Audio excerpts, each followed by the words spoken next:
క్రీస్తునందు ప్రియమైన మీ అందరికీ ప్రభువైన యేసుక్రీస్తు నామములో వందనాలు తెలియపరుస్తూ ఉన్నాను. లెంటులో 7వ రోజు కొరకు దేవుని యొక్క వాక్యాన్ని మనం చదువుకుందాం. యోహాను సువార్త 1వ అధ్యాయము 29, 30 వచనాలు. మరునాడు యోహాను యేసు తన యొద్దకు రాగా చూచి, ఇదిగో లోక పాపమును మోసుకొని పోవు దేవుని గొర్రెపిల్ల, నా వెనుక ఒక మనుషుడు వచ్చున్నాడు. ఆయన నాకంటే ప్రముఖుడు గనుక నాకంటే ముందుటి వాడాయనని నేను ఎవరిని గురించి చెప్పితునో ఆయనే ఈయన. ప్రార్థన చేసుకుందాం. మహాపరిశుద్ధుడా, ప్రేమ కనికరము కలిగిన మా ప్రియ పరలోకపు తండ్రి, మీ ఘనమైన ఉన్నతమైన నామమును బట్టి వందనాలు. ఈ సమయంలో నాతో మా అందరితో మాట్లాడమని యేసు నామములో అడిగి వేడుకొనుచున్నాం మా తండ్రి, ఆమేన్. క్రీస్తునందు ప్రియమైనటువంటి వాళ్ళారా, ఈరోజు మనం ధ్యానం చేయబోతామన్నటువంటి అంశము దేవుని గొర్రెపిల్ల. మనుషులందరూ గొర్రెలు వెళుతూ ఉన్నప్పుడు ఒక గొర్రె గనక దారి తప్పిపోయింది అనుకోండి, గొర్రెలన్నీ కూడా ఏమైపోతాయంటే దారి తప్పిపోతూ ఉంటాయి. అదే గొర్రెను అనుసరిస్తూ ఉంటాయి. మొదటి మనుషుడు ఆదాము దేవుని ముందు అవిధేయతను కనపరచడాన్ని బట్టి, ఆజ్ఞను అతిక్రమించటాన్ని బట్టి, పాపము చేయటాన్ని బట్టి మరణానికి లోనయ్యాడు. అలాగే మనుషులందరూ అవిధేయతను కనపరచడాన్ని బట్టి, పాపము చేయటాన్ని బట్టి మనుషులందరూ కూడా ఏమైపోయారంటే మరణానికి లోనైపోయారు. మనుషులందరూ గొర్రెల వలె దారి తప్పిపోయారు. అందుకనే రోమాపత్రిక 5వ అధ్యాయం 19వ వచనంలో, ఒకని అవిధేయత వలన అనేక మంది ఎలాగూ పాపులుగా చేయబడుతురో, ఒకని విధేయత వలన అనేక మంది నీతిమంతులుగా చేయబడుతున్నారు. కనుక ఆదామును అనుసరించేటువంటి సమాజం, ప్రజలు, వ్యక్తులు అందరూ కూడా ఈరోజు యేసుక్రీస్తు ప్రభువుని అనుసరించడం ప్రారంభిస్తే మరణము నుండి జీవంలోనికి వెళ్తారు. దేవునితో సమాధానపరచబడతారు. దేవుని యొక్క ఆశీర్వాదాన్ని పొందుకుంటారు. దేవునితో సంబంధాన్ని, సహవాసాన్ని కలిగి ఆయన పిల్లలుగా ఉండగలుగుతారు. కనుక ఇక్కడ మీరు గమనించి చూసినప్పుడు, లోక పాపములు మోసుకొని పోచున్న దేవుని గొర్రెపిల్లగా యేసుక్రీస్తు ప్రభువారి లోకానికి వచ్చారు. యేసుక్రీస్తు ప్రభువారికి ఆపాదించబడుతున్నటువంటి పేరు ఇక్కడ గొర్రెపిల్లగా బాప్తిస్మిచ్చు యోహాను సాక్ష్యమిస్తున్నాడు. మీరు గమనించి చూసినప్పుడు గొర్రెపిల్ల అనేటువంటి ఈ సందర్భాలు పరిశుద్ధ గ్రంథంలో మనకు చాలా పర్యాయాలు మనకు కనబడతాయి. అబ్రహాము తన కుమారుణ్ణి బలిగా అర్పించడానికి మోరియా పర్వతం దగ్గరికి వెళ్ళినప్పుడు కట్టెలు మోస్తూ ఉన్నటువంటి ఇసాకు తండ్రిని అడుగుతాడు, తండ్రి ఇదిగో కట్టెలు ఉన్నాయి, నొప్పి ఉంది, వధించటానికి గొర్రెపిల్ల ఎక్కడుందంటే అబ్రహాం అంటాడు, దేవుడే చూచుకుంటాడు అంటాడు. అంటే మీరు గమనించి చూసినప్పుడు దేవుడు సిద్ధపరుస్తాడు అనేటువంటి విశ్వాసాన్ని అబ్రహాం పరిపూర్ణంగా కలిగి ఉన్నాడు. యెహోవా ఈరే, దేవుడే చూచుకుంటాడు అనేటువంటి నిశ్చయితను, విశ్వాసాన్ని కలిగి ఉన్నాడు అబ్రహాం. మనం కూడా గుర్తుపెట్టుకోవాల్సింది ఏంటంటే, మనకు ఎదురవుతున్నటువంటి భయాల్లో, సమస్యల్లో, శోధనలో మనకు తప్పనిసరిగా ఆ శోధనలో తప్పించబడటానికి దేవుడు ఒక మార్గాన్ని చూపిస్తాడు. 1 కొరింథీ 10:13 వచనం. మనం సహింపగలిగినటువంటి దానికంటే దేవుడు మనకు శోధనలు రానిచ్చేవాడు కాదు. హెబ్రీ పత్రిక 2వ అధ్యాయం 18వ వచనంలో, ఆయన శోధింపబడే వారందరికీ సహాయం చేయవాడుకున్నాడు. ఎందుకంటే ఆయన శోధింపబడి శ్రమ పొందిన కనుక శోధింపబడే వారందరికీ సహాయం చేయవాడుగా ఉన్నాడు. కనుక ఇసాకు ఈ మాట అడిగినప్పుడు ఇదిగో దేవుడే చూసుకుంటాడంటాడు. కనుక ఇసాకు అబ్రహాముతో దేవుడు మాట్లాడిన తర్వాత ఆ పొదల్లో ఉన్నటువంటి ఒక పొటేలును తీసుకుని వచ్చి ఇసాకునకు మారుగా అక్కడ బలి అర్పించడం అనేటువంటి జరుగుతుంది. అంటే ఈ భాగంలో మనకి ఏమర్థమవుతుందంటే, దేవుడు ఇసాకునకు బదులుగా ఒక గొర్రె పిల్లను సిద్ధపరిచాడు. కాబట్టి సిద్ధపరిచినటువంటి గొర్రె పిల్లను తీసుకొచ్చి ఇసాకు బదులుగా అబ్రహాము బలి ఇవ్వటం జరిగింది. ఈరోజు మనుషులందరూ పాపం చేసి గొర్రెల వలె త్రోవ తప్పిపోయి మరణానికి, నాశనానికి, దైవోగ్రతకు పాత్రులమైనటువంటి సమస్త మనుషులను రక్షించటానికి దేవుడు ఒక గొర్రె పిల్లను సిద్ధపరిచాడు. ఆయనే ప్రభు అయినటువంటి యేసుక్రీస్తు ప్రభువారు. వధకు తేబడినటువంటి గొర్రె పిల్లలాగా ఆయన మన కొరకు సిద్ధపరచబడినటువంటి వ్యక్తిగా కనపడుతున్నాడు. కాబట్టి ఈ గొర్రెపిల్ల యొక్క లక్షణాలు, ఈ గొర్రెపిల్లను గనక వర్ణన అనేది గనక మనం చూస్తే నిర్గమాకాండం 12వ అధ్యాయం 6వ వచనం ఉంటది. నిర్దోషమైనటువంటి ఏడాది గొర్రెపిల్ల. అంటే ఆ గొర్రెపిల్లలో ఎలాంటి మడతైనను, ఎలాంటి ముడతైనను, ఎలాంటి లోపమైనను లేకుండా ఆ గొర్రెపిల్ల ఉండాలి. కాబట్టి నిర్దోషమైనటువంటిది, నిష్కలంకమైనటువంటిది, పరిశుద్ధమైనటువంటిది ఆ గొర్రెపిల్ల. అందుకని మీరు పేతురు రాసిన మొదటి పత్రిక 1వ అధ్యాయము 19వ వచనాన్ని గనక మీరు చూసినప్పుడు ఆ గొర్రెపిల్లను గురించి చెప్తున్నటువంటి మాట మనకు అక్కడ కనపడుతుంది. యేసుక్రీస్తు ప్రభువారి యొక్క వర్ణన గురించి చూసినప్పుడు అమూల్యమైన రక్తము చేత, అనగా నిర్దోషమును నిష్కలంకమును గొర్రెపిల్ల వంటి క్రీస్తు రక్తము చేత మీరు విమోచించబడుతురని మీరెరుగరా. ఆయన వెరుగుదురు కదా.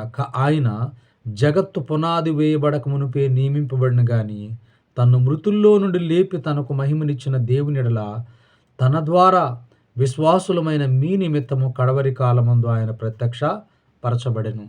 కనుక యేసుక్రీస్తు ప్రభువారిని దేవుడు మన కొరకే జగత్తు పునాది వేయబడక ముందే దేవుడు మన కొరకు సిద్ధపరిచాడు. ఆయనందు మనల్ని కుమారులుగా స్వీకరించాలని. అంటే మీరు గమనించి చూసినప్పుడు సిద్ధపరచబడినటువంటి గొర్రెపిల్ల ఇసాకునకు మారుగా ఒక గొర్రెపిల్ల సిద్ధపరచబడింది. నీ కొరకు నా కొరకు కూడా యేసుక్రీస్తు ప్రభువారు దేవుడు మనల్ని తిరిగి సంపాదించుకోవటం కొరకు ఒక గొర్రెపిల్లను సిద్ధపరిచాడు. ఆయనే ప్రభు అయిన యేసుక్రీస్తు. ఆ గొర్రెపిల్ల ఎలాంటిది అనేది కనుక మనం చూస్తే నిర్దోషమైనటువంటి గొర్రెపిల్ల, నిర్దోషమును నిష్కలంకమును అమూల్యమైనటువంటి గొర్రెపిల్ల. ఆ రక్తం చేత మీరు విమోచించబడతారని మీరు ఎరుగుదురు కదా అంటాడు. ఆ గొర్రెపిల్ల బయలుపరచబడింది. ఎక్కడ బయలుపరచబడిందంటే యోహాను సువార్త 1వ అధ్యాయము 29వ వచనంలో ఆ గొర్రెపిల్ల బయలుపరచబడింది. బాప్తిస్మమిచ్చు యోహాను ఆ గొర్రెపిల్లను లోకానికి పరిచయం చేస్తున్నాడు. ఇదిగో లోక పాపములు మోసుకొని పోయేటువంటి దేవుని గొర్రెపిల్ల. లోకమును దేవునితో సమాధానపరచటానికి, పాపములకు ప్రాయశ్చిత్తంగా రక్తము చిందించటానికి ఇదిగో మన కొరకు సిద్ధపరిచినటువంటి ఈ గొర్రెపిల్ల ప్రభువైన యేసుక్రీస్తు ప్రభు అని ఆయనను గురించి ఏం చేస్తాడంటే సాక్ష్యం ఇస్తాడు. కనుక ఆ గొర్రెపిల్ల ఏం చేయబడిందంటే వధింపబడెను. ఆ గొర్రెపిల్ల వధించబడెను. నిర్గమకాండం 12వ అధ్యాయము 6, 7 వచనాలు కనుక మీరు చూస్తే ఆ గొర్రెపిల్ల సాయంకాల వేళలో అది వధించబడటం, ఆ రక్తాన్ని తీసుకుని వెళ్ళి గుమ్మముల మీద రాయటం, ఆ గొర్రెపిల్లను ఆ కుటుంబ సభ్యులందరూ కూడా వారు పస్కా పశువుగా వారు భుజించటం. అలాగే యెషయా గ్రంథం 53వ అధ్యాయము 7వ వచనంలో ఇదిగో ఆయన వదకు తేబడినటువంటి గొర్రెపిల్ల వలె బొచ్చు కత్తిరించు వాని ఎదుట మౌనముగా ఉన్నట్లు ఆయన మనందరి కొరకు ఏం చేయబడ్డాడండి? వధించబడ్డాడు. మన కొరకు ఆయన సిలువలో తన ప్రాణాన్ని మన కొరకు ధారపోశాడు, తన రక్తాన్ని మన కొరకు కార్చాడు. కనుక మీరు చూసినప్పుడు సమకూర్చబడినటువంటి గొర్రెపిల్ల మన ప్రభువైన యేసుక్రీస్తు. నిర్దోషమైనటువంటి గొర్రెపిల్ల మన ప్రభువైన యేసుక్రీస్తు. బయలుపరచబడినటువంటి గొర్రెపిల్ల మన ప్రభువైన యేసుక్రీస్తు. మనకు బదులుగా, మన పాపములకు బదులుగా, మన ప్రాయశ్చిత్తమైన సమాధానమైనటువంటి శిక్ష నిమిత్తం వధించబడినటువంటి గొర్రెపిల్ల మన ప్రభువైన యేసుక్రీస్తు. అదే గొర్రెపిల్ల మీరు ప్రకటన గ్రంథము 5వ అధ్యాయము 6వ వచనం కనుక చూస్తే ఈ గొర్రెపిల్ల మహిమపరచబడుతూ ఉన్నటువంటి గొర్రెపిల్లగా మనకు కనబడతాం. మరియు సింహాసనమునకు ఆ 4 జీవులకును పెద్దలకును మధ్యను వధించబడినట్లుండిన గొర్రెపిల్ల నిలిచి ఉండుట చూచితిని. ఆ గొర్రెపిల్లకు 7 కొమ్ములను 7 కన్నులను ఉండెను. ఆ కన్నులు భూమి యందంతటను పంపబడిన దేవుని ఆత్మలో ఆయన వచ్చి సింహాసనమందు ఆసీనుడై యుండు వాని కుడి చేతిలో నుండి ఒక గ్రంథము తీసుకొనెను. కాబట్టి మీరు గమనించి చూసినప్పుడు ఆ వధించబడినటువంటి గొర్రెపిల్లను అందరూ కూడా ఏం చేస్తూ ఉన్నారంటే సాగిలపడి ఆయన ముందు ఆయనను మహిమపరుస్తూ ఉన్నటువంటి వ్యక్తులుగా కనపడుతున్నారు. మీరు 7వ అధ్యాయం 17వ వచనాన్ని కనుక మీరు చూస్తే ప్రకటన గ్రంథం, ఏలయనగా సింహాసన మధ్యమధ్యుండు గొర్రెపిల్ల వారికి కాపరి అయి జీవజలముల బొగ్గ ఎద్దుకు వారిని నడిపించును. దేవుడే వారి కన్నుల నుండి వారి బాష్ప బిందువులను తుడిచివేయును. మీరు ఇక్కడ చూసినప్పుడు గొర్రెపిల్ల వారికి కాపరి అయి, గొర్రెపిల్ల ఆయనే, గొర్రెల కాపరి ఆయనే, జీవజలముల బొగ్గ ఎద్దుకు వారిని నడిపించును. ఆయనే వారి కన్నుల ప్రతి బాష్ప బిందువును తుడిచివేయును. ఆదామునందు అందరూ మరణానికి వెళ్ళిపోయారు.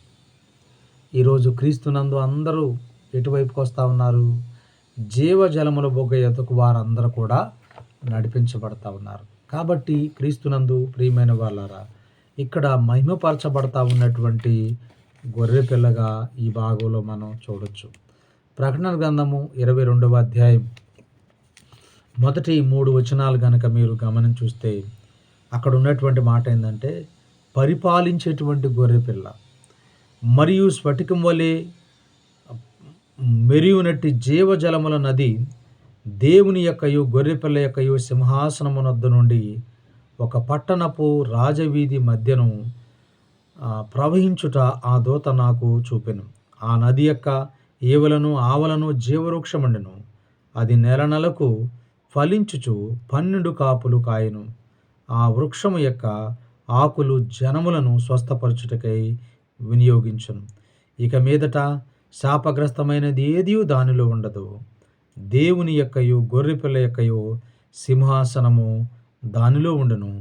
ఆయన దాసులు ఆయనను సేవించుచు ఆయన ముఖదర్శనము చేయుదురు. ఆయన నామము వారి నొసళ్ళ యందు ఉండెను. కాబట్టి రాత్రి ఇక ఎన్నడైనను ఉండదు. దీపకాంతి అయినను సూర్యుని కాంతి అయినను వారికి అక్కర్లేదు. దేవుడైన ప్రభువే వారి మీద ప్రకాశించును. వారు యుగయుగములు రాజ్యము చేయుదురు. కాబట్టి ఇక్కడ గొర్రెపిల్ల, దేవుని యొక్క గొర్రెపిల్లగా క్రీస్తు పరిపాలన గురించి చెప్పబడతా ఉన్నమాట. కనుక క్రీస్తునందు ప్రియమైనటువంటి వాళ్ళారా, దేవుని గొర్రెపిల్ల, మన కొరకు సిద్ధపరచబడినటువంటి గొర్రెపిల్ల, నిర్దోషమైనటువంటి గొర్రెపిల్ల, బయలుపరచబడినటువంటి గొర్రెపిల్ల, మన కొరకు వధించబడినటువంటి గొర్రెపిల్ల, మన కొరకు లేదా ఇన్ని కార్యములు చేయటం బట్టి మహిమపరచబడుతున్న గొర్రెపిల్ల, నిత్యము సింహాసనం మీద ఉండి కూర్చోండి పరిపాలిస్తున్నటువంటి గొర్రెపిల్ల మన ప్రభువైన యేసుక్రీస్తు ప్రభువారు. అందుకని ఆయన లోకపాపను మోసుకొని పోచున్న దేవుని గొర్రెపిల్లగా సిలువలో మనందరి కొరకు ప్రాణం పెట్టాడు. దీనిలో దేవుని ప్రేమ ఎంతో ఉన్నది. ఆ ప్రేమను గుర్తెరిగి దేవుని పిల్లలుగా జీవించుటకు ఇష్టపడదాం.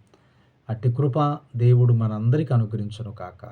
ఆమెను చిన్న ప్రార్థన చేసుకుందాం. పరిశుద్ధుడైన తండ్రి, వందనాలు. ఈ మాటలు మా అందరి హృదయములో ఫలింపు చేయమని యేసు నామములో అడిగి వేడుకొనుచున్నాం మా తండ్రి. ఆమెన్. ప్రభువు మిమ్మల్ని దీవించును కాక. ఆమెన్. అందరికీ వందనాలు.